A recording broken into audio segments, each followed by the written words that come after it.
여도선 목사입니다. 오늘 구독자와 함께 하는 성경 탐구, 오늘 탐구할 말씀은 바벨탑 사건입니다. 바벨탑 사건은 너무나 잘 알려진 사건이기 때문에 뭐 탐구할 것이 없는 건 아닌가요? 홍수로 말미암아 구원 얻은 사람이 겨우 8명이라고 했죠. 그 8명 노아의 자손에 의해서 그들에 의해서 바벨탑은 또 이제 쌓여졌다는 거죠. 그러면 중요한 점은 이 바벨탑 사건이 우리에게는 어떤 의미가 있는가 하는 점입니다. 우리가 지금 성경을 탐구한다 이렇게 말하고 있습니다. 성경을 탐구한다는 뜻이 뭔가요? 사도 바울은 고린도전서 2장 16절에서요. 누가 주의 마음을 알아서 주를 가르치겠느냐? 누가 주의 마음을 알아서 주를 가르치겠느냐? 성경 탐구라고 하는 것은 주님의 하나님의 마음을 알려는 것입니다. 바벨탑 사건을 통해서 말씀하시려는 하나님의 마음이 뭔가? 그리고 또 성경 탐구가 무엇을 의미하는가? 주님은 너희가 성경에서 영생을 얻는 줄 알고 성경을 연구하거니와 성경을 탐구하고 있거니와 이 성경이 곧 내게 대하여 증언한 것이라 이렇게 말씀합니다. 그러니까 성경 탐구는 첫째 하나님의 마음을 알려는 것이고요. 두 번째로 말한다면 예수 그리스도를 만나려고 하는 것. 이것이 우리가 지금 하는 성경 탐구라고 할 수가 있습니다. 자, 그러면 지난 시간에 말씀드렸던 노아 홍수 사건을 생각해 봅시다. 노아 홍수 사건 마지막에 가서 말이죠. 노아가 벌거벗은 포도주를 마시고 벌거벗은 그 모습을 보여주고 있다는 겁니다. 여러분, 이거는 뭐 기록할 만한 그런 가치가 없는 거 아닌가요? 그러니까 이 노아의 벌거벗음을 통해서 말씀하시려는 하나님의 마음은 뭔가? 이 노아가 벌거벗은 사건을 통해서 예수 그리스도는 어떻게 만날 수 있는가? 바로 이것이 성경 탐구인 거죠. 첫째는 노아의 벌거벗은 사건을 통해서 아마 성경에 등장하는 인물 가운데 노아만큼 수고를 많이 한 사람은 없다 할 겁니다. 그렇다 그런 노아라도 자기 행위로는 말입니다.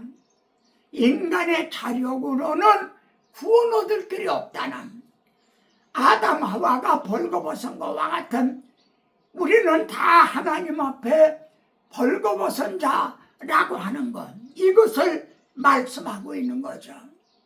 그런데 이 한 사건을 통해서 하문 이것을 자기 형제들에게 가서 말했죠. 고했어요. 알려줬어요. 근데 셈과 야벳은 덮어드렸습니다. 이거를 나팔을 분 자와 가서 뒷걸음질 쳐서 덮어준 자는 놀랍게도 8명, 그들이 또 두 부류로 여자의 후손과 뱀의 후손 두 부류로 갈라지고 있다는 것, 이것을 우리에게 보여주시려는 거죠. 그리고 노아는 말입니다. 셈의 하나님 여호와를 찬송할지어다 그럽니다. 셈과 야벳을 칭찬하고 있는 게 아닙니다. 또 덮어드리기는 셈과 야벳이 같이 덮어드렸지만 셈의 하나님, 야벳의 하나님을 찬양하고 있는 것도 아니라 셈의 하나님 여호와를 찬송할지어다. 이를 통해서 여자의 우선, 저 예수 그리스도는 노아의 세 아들 중에 셈의 줄기를 통해서 오신다는 거죠. 왜 오시는가요? 우리들의 벌거벗은 수치를 가리워 주시기 위해서, 의롭다고 여겨 주시기 위해서 오신다는 거죠. 그러니까 노아의 벌거벗은 그 사건을 성경에 기록하게 하신 하나님의 마음은 이런 것을 우리에게 계시하시기 위해서라는 거죠. 그러면 오늘 본문엔 바벨탑 사건을 통해서 우리에게 말씀하시는 것은 뭔가요? 여러분, 바벨탑 사건에서 말입니다. 사건이 노아의 세 아들 중에 그리스도는 셈의 줄기로 오실 것이 나타났잖아요. 그러면은 셈의 줄기에서 창세기 12장에 등장하는 아브라함이 등장한다. 셈의 줄기에서 아브라함이 왔다. 아브라함을 하나님이 택하셨다. 이러면 되는 거 아닙니까? 그런데 그 사이에 바벨탑 사건이 끼어 있다는 겁니다. 그러니까 이 바벨탑 사건을 통해서 말씀하시는 바가 뭔가? 바벨탑은 누가 쌓았는가? 바벨탑은 왜 쌓았는가? 그럼 오늘의 바벨탑은 뭔가? 이 바벨탑 사건이 우리들에게 바벨탑 사건을 통해서 우리에게 말씀하시는 바가 뭔가?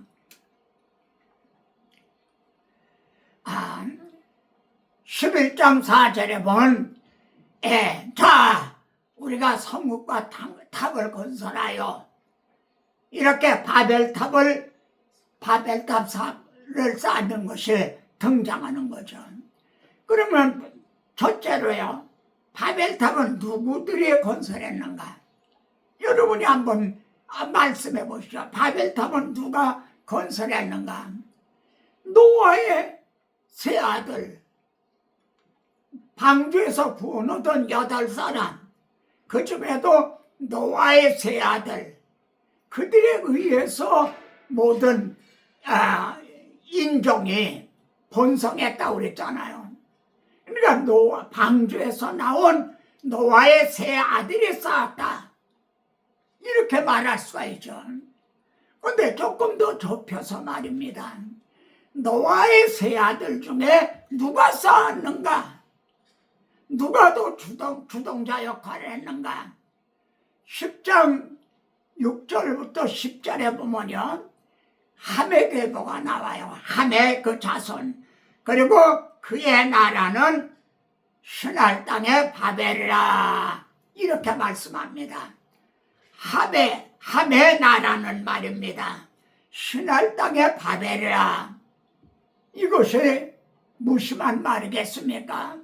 그러니까 바벨탑은 함의 자손들이 주동이 돼가지고 쌓았다, 이렇게 말할 수가 있는 거죠.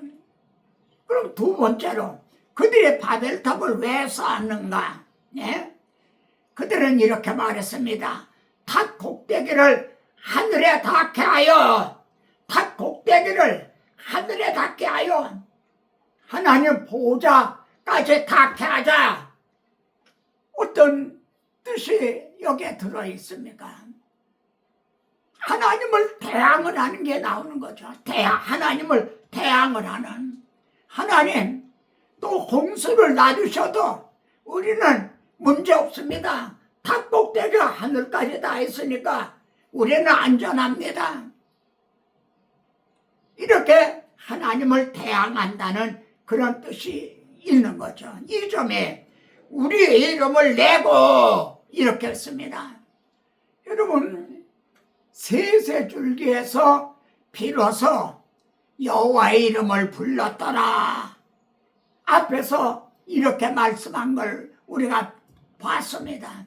근데 여호와의 이름을 내자, 그게 아니라 우리 이름을 내자, 이렇게 말한 거예요. 그러면서 온 주변에 흩어짐을 면하자, 흩어짐을 면하자. 여기에는 이런 뜻이 있는죠. 떨어져 나가는, 떨어져 나가는 이걸 면하자. 그러니까 자신들이, 함의 자손들이, 족속이 노아 사건을 통해서 말이죠. 격가지가 됐다. 격가지. 원줄기가 아니라 격가지가 됐다. 떨어져 나가게 됐다는 거죠. 그걸 알았다는 거죠. 그러니까 흩어짐을 면하자. 앞에서 보세요. 가인이 아벨을 쳐 죽였잖아요. 그래서 아벨이 떨어져 나가게 됐어요. 격가지가 됐어요. 그러니까 가인도 말입니다. 성을 쌓고, 가인도 성을 쌓았어요. 격가지가 돼서 떨어져 나간 이 성을 쌓고. 여러분, 아브라함이나 이삭이나 야곱이나 이 족장들이 성을 쌓았다, 이런 말이 전혀 없습니다. 아브라함은 평생 동안 어디에 거했다고 그러죠? 장막에 거했다고 말해요. 장막. 나그네 정신으로 이 세상에서는 우리는 나그네와 같다, 이런 나그네 정신으로 살았다는 거죠. 떨어져 나간 자들이 성을 쌓고 그랬던 거예요. 자, 바벨탑 사건을 통해서 말씀하시려는 하나님의 마음, 그리고 그 열쇠, 바벨탑 사건을 해석하는 열쇠는 말입니다. 벽돌로 돌을 대신하며 역청으로 진흙을 대신하고, 그래서 바벨탑을 쌓았다는 거예요. 이것이 여기에 하나님의 마음이 나타납니다. 이것이 키워드, 열쇠라고 할 수 있어요. 벽돌로 돌을 대신하며 역청으로, 요즘 말로 하면 시멘트로 진흙을 대신하고. 그러면 이 말씀을 통해 어떤 의미가 전달이 되나요? 여기 대신하고 대신했다는 걸 통해 원칙은, 하나님이 하신 말씀하는 방법은, 원칙은 돌로 쌓아야 되는데 그들의 벽돌로 쌓았다. 원칙은 하나님은 진흙으로 쌓아라 하셨는데 그들은 시멘트로 쌓았다, 이런 뜻이 거기에서는 전달이 되고 있는 거죠. 여러분, 어떻습니까? 벽돌로 돌을 대신해 쌓은 바벨탑은 보기에 어땠을 것 같아요? 아주 아름답게 보였겠죠. 벽돌로 돌을 대신해 쌓았으니까요. 꽃도 말입니다. 조화가 또 아름다워요. 거기엔 병충해 이런 것도 없잖아요. 그러니까 인본의 바벨탑은 말입니다. 벽돌로 돌을 대신하여 역청으로 진흙을 대신하여. 벽돌과 시멘트는 누가 만든 건가요? 사람이 만든 거예요. 그것으로 자연석은, 돌이나 진흙은 이거는 자연적, 하나님이 만드신 거거든요. 그러므로 바벨탑은 한마디로 뭐죠? 인본주의 탑이었다는 거죠. 우리 이름을 내자 하는 인본주의 탑이었다는 거죠. 창세기의 1차 독자는 출애굽한 사람들입니다. 이들은요, 벽돌로 돌을 대신하며 역청으로 진흙을 대신하고, 이 뜻을 이해를 했을까요? 몰랐을까요? 이 뜻이 뭔가 이해를 했을까요? 몰랐을까요? 이해를 했을 거란 말입니다. 1차 독자들은 설명을 하지 않아도 알았을 거라는 거죠. 어디에 근거해서요? 하나님의 신의 산에 오셨어요. 그리고 출애굽기 20장에서 십계명을 주시는 게 나오죠. 그 하나님께서는 십계명만 주신 게 아니라 돌로 제단을 쌓고 번제와 화목제를 드려라 이렇게 말씀을 했어요. 근데 돌로 제단을 쌓을 때는 다듬은 돌로 쌓으면 안 된다. 딱딱 이렇게 정을 대서 다듬은 돌로 쌓으려면 그건 부정하게 함이라. 이렇게 출애굽기 20장 24절 25절에서 이렇게 말씀을 했거든요. 이 말씀을 들었단 말이에요. 그들이 지금 이 창세기의 1차 독자들인 거예요. 그러니까 이들은 저러면 안 되는 건데 벽돌로 돌을 대신하고 시멘트로 진흙을 대신하면 안 되는 건데 이걸 알았을 거라는 거죠. 자, 그러면은 하나님 앞에 단을 쌓을 때 말입니다. 본제단을 쌓을 때 다듬은 돌로 쌓아야 더 보기도 좋고 또 정성도 들어가는 거 아닌가요? 근데 왜 다듬은 돌로 쌓으면은 부정하게 함이라 왜 이렇게 말씀하고 있나요? 여러분, 그 제단이 본제단이 그리고 거기서 드려지는 제물이 누구에 대한 무엇에 대한 그림인가요? 바로 예수 그리스도께서 우리 죄를 위해서 대속 제물이 되실 그에 대한 그림자인 거죠. 시편 50편을 보세요. 하나님은 이렇게 말씀해요. 내가 소고기를 먹고 양의 피를 마시겠느냐? 내가 너희들에게 송아지로 또 양으로 번제를 드리라, 속죄제를 드리라 그랬다.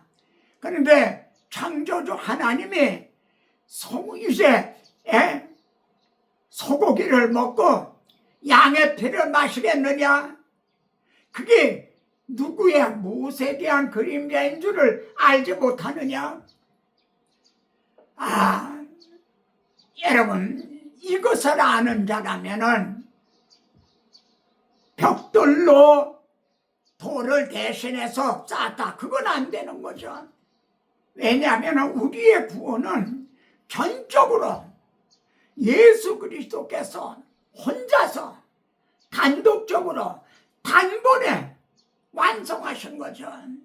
거기다가 우리가 정을 대해야 되는 뭔가 전부를 해야 되는 그건 없는 거죠.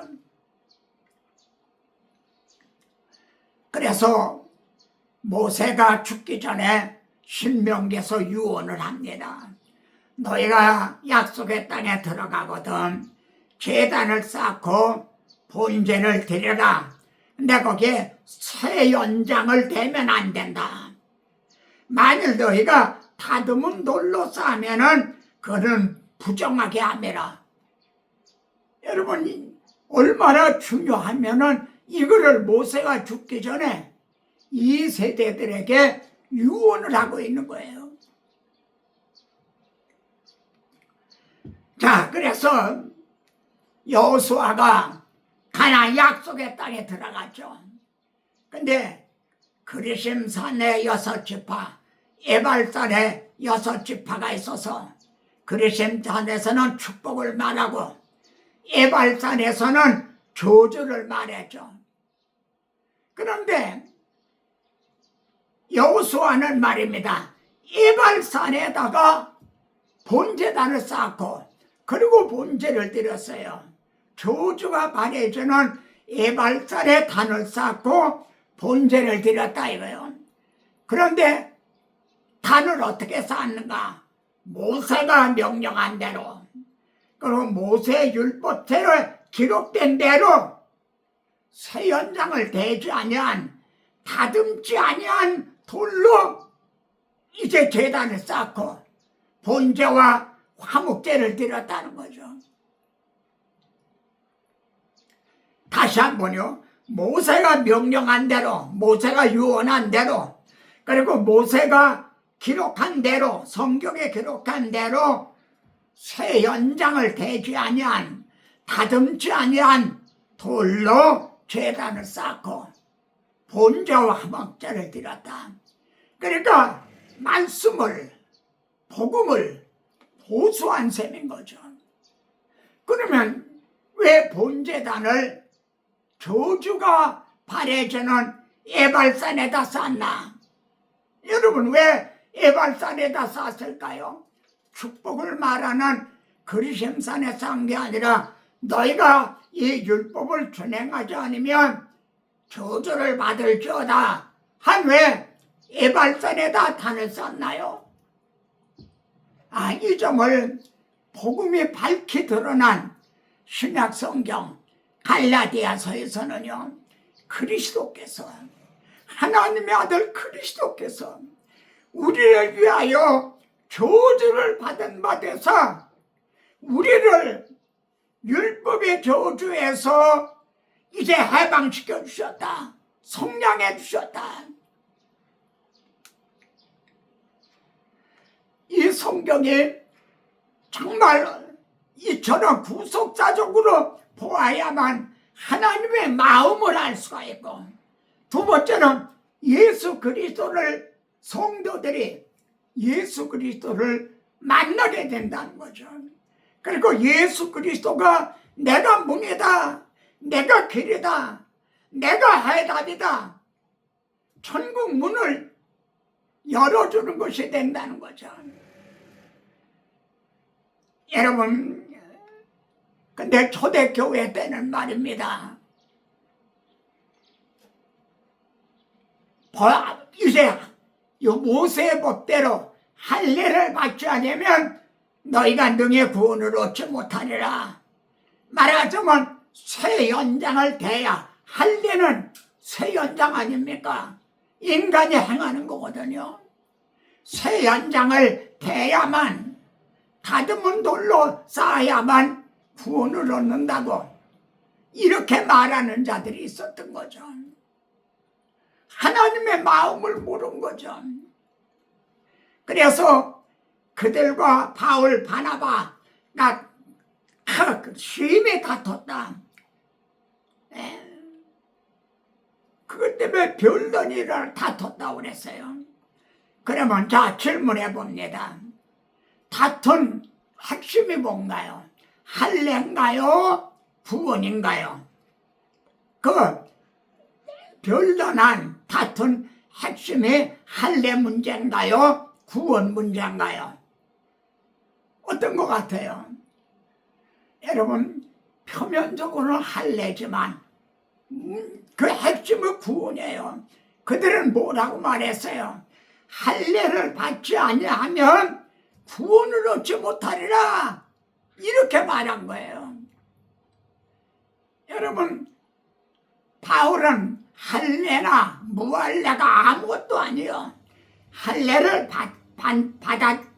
받는 거, 할례를 받지 않은 거, 그거 아무것도 아니라 중요한 거는 새로 태어나는 거다는 거예요.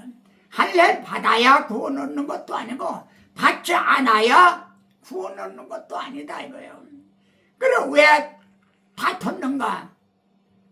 할례를 받아야 구원을 얻으리라. 할례를 받지 않으면 너희가 구원 얻지 못하리라. 새 연장을 대야 된다는 거죠. 그러니까 이런 뜻입니다. 예수 그리스도께서 십자가에서 50%를 이루어 놓으셨다. 그리고 할례를 행함으로 50%. 그러니까 주님의 십자가에다가 더하기 할례, 그래야 이코르 구원이라는 거죠. 예수님의 십자가 거기다가 할례, 그래야 구원이 완성이 된다는 거죠. 십자가만으로는 구원 얻지 못한다는 거죠. 이래서 이거는 복음을 변하려고 하는 거다. 이래서 심히 다퉜던 거죠. 자, 바울은 자신이 복음을 전하는데 말입니다. 말의 지혜로 하지 않았다는 거예요. 말 수단으로 설득을 시키려고 그렇게 하지 않았다. 왜?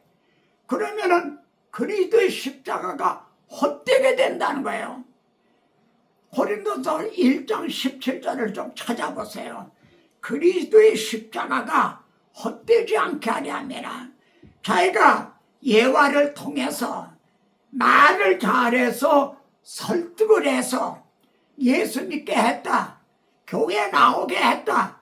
그러면 주님의 십자가가 헛수고한 거 아니냐는 거예요.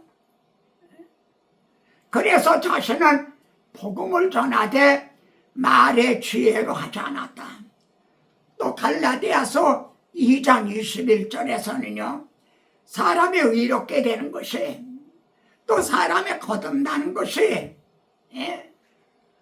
만일 율법을 행함으로 가능해진다면 그리스도께서 헛되이 죽으셨나니라. 헛수고하셨다는 거죠. 의롭다함을 얻는 길이 있는데 왜 또 죽으셨냐는 거죠. 여러분 이 말씀을 통해서 오늘의 많은 정말 말씀의 홍수를 이루고 있죠. 그런데 아무 말씀이나 통해서 의롭다함을 얻고 아무 설교나 통해 거듭난다면은 거듭나게 해줄 수 있다면 그리스도께서 헛되이 죽은 게 된다는 거죠. 헛수고한 게 된다는 거죠. 십자가 복음이 아닌 다른 설교를 통해서 거듭난다면 십자가가 필요 없는 게 되잖아요. 라우디가 교회처럼 예수님은 문 밖으로 추방을 당하게 되는 거죠. 참고로 말이죠. 구약성경 그리고 아마 신약성경에도 그래요. 설교라는 말이 없어요. 설교라는 말이 그 문자대로 못되니까 설이 말씀설이거든요. 말씀설. 그리고 교가 가르칠 교거든요. 말씀으로 가르친다. 설교가요. 그러니까 설교자들의 설교는 말로 해서 성도들을 감동시키는 거다. 잘못하면 혼돈할 수가 있죠. 근데 성경에는 설교라는 말 자체가 없다는 거예요. 그럼 뭐가 있는가요? 말투스, 증인이라는 말이 있어요. 그리고 말투레오, 말투레오, 증언하다. 말투스, 증인이 말투레오, 증언하다. 증인이 증언하다. 말투레오, 말투스, 말투레오. 이것만 있어요. 베드로도 증인이 돼서 너희는 내 증인이 되리라. 증인이 돼서 말투레오 증언을 했어요. 예수님이 죽은 자 가운데서 부활하실 것이 주의 거룩한 자로 썩음을 당하지 않게 하시리라. 다윗은 하늘에 올라가지 못했지만 주께서 내 오른편에 앉아있으라 하셨도다. 증인들이 증언을 했다 이 말입니다. 말로 성도들을 감동시키고 설득시키려고 한 것이 아니라 증인이 돼서 거기에다 더 하거나 덜함이 없이 이걸 혼잣되이 하지 않고 그대로 증인으로서 증언을 했다는 거죠. 이 점을 바울은 고린도후서 2장 17절에서요. 우리는 수다한 사람들처럼 하나님의 말씀을 혼잣되이 하지 않냐고. 벌써 바울 당시에 수많은 사람들이 하나님의 말씀을 혼잣되게 했다는 거예요. 근데 우리는 그렇게 하지 않았다. 그럼 어떻게 했느냐? 순전함으로 참기름 거기다 다른 걸 섞지 않았다는 거죠. 순전함으로 거기다 가감을 하지 않았다는 거죠. 하나님께 받은 것 같이 그 예수 그리스도 안에서 말하느라 받은 그대로 증인에 대해서 증언을 했다. 예? 말투스 증인에 대해서 말투되어 증언을 했다. 여러분, 이것이 진정한 하나님의 말씀을 태어난 자고, 제가 뒤에 써붙인 내가 만일 헛된 것을 보려고 귀한 것을 말한다면 내 이제 입이 될 것이라, 하나님의 말씀을 태어나는 거죠. 자, 우리가 잘 아는 바벨탑 사건을 통해서 우리에게 말씀하시려는 바가 뭔가요? 첫째로요, 주님은 내가 이 반석 위에 내 교회를 세우리라 그러셨어요. 그러면 내가 섬기는 지금 교회가, 나에게 맡겼을 교회가 반석 위에 세워진 주님이 이제 내가 세우리란 주님을 닮은 교회인가? 아니면 바벨탑인가? 얼마나 심각한 말씀입니까? 여러분, 예레미야 7장 4절에 보면 예레미야 선지자를 솔로몬의 성전 문 앞에 너는 서서 거기에 예배하러 들어가는 사람들에게 너는 외쳐라. 이것이 여호와의 전이라, 여호와의 전이라, 여호와의 전이라는 거짓말을 믿지 말라. 아, 이게 하나님의 전이 아니라는 거죠. 오늘 본문대로 하면 이건 바벨탑이라는 거죠. 호세아서에도 뭐예요? 예? 로암미라라, 내 백성이 아니다 이거예요. 이거는 내 자식이 아니라는 거예요. 이거는 내 자녀가 아니다. 이건 내 성도가 아니다. 이사야서에서는요, 극단보 포도를 심었는데 들포도를 맺혔도다. 여러분, 이것이 우리하고는 상관이 없는 옛날 얘기인가요? 여러분, 참 교회냐 거짓 교회냐? 거짓 선지자가 있잖아요. 그렇다면 거짓 목자도 있고 거짓 교회도 있을 수가 있는 거죠. 그럼 참 교회냐 거짓 교회냐, 이게 뭘로 분별이 되나요? 예배당 건물이 얼마나 크고 얼마나 많은 교인들이 모이느냐, 그거 가지고 분별하나요? 바울은 목회 서신에서요, 이 집은 살아계신 하나님의 교회요, 진리의 기둥과 터니라, 진리의 기둥과 터니라.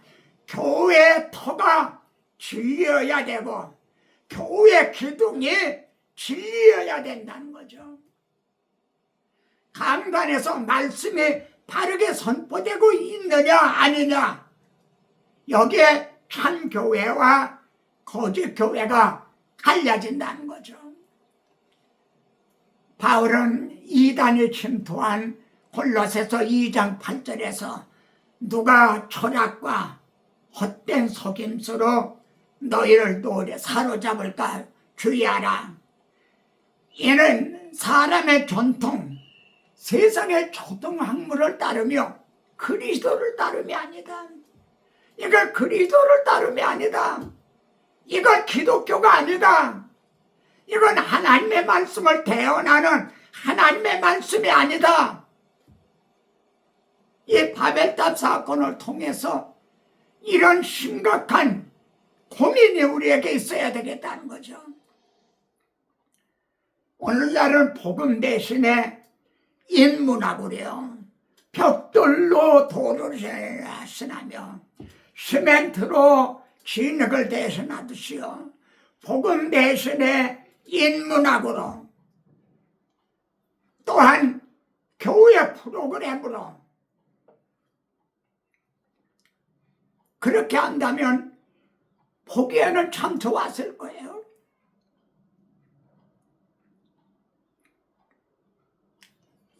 하나님 아버지, 바벨탑 사건을 통해서 하나님의 마음을 알게 하옵소서. 주님께서 우리 교회를 보실 때, 한국 교회를 보실 때 어떻게 보고 싶으실 것인가? 제게 맡겨주신 교회가 진리의 기둥과 터 위에 세워져 있는가? 아니면 자신도 모르게 바벨탑을 쌓고 있는 건 아닌가? 제 자신의 설교가 바벨탑 설교가 아닌가? 제 자신의 믿음이 바벨탑 믿음이 아닌가? 심각하게 고민하게 하소서.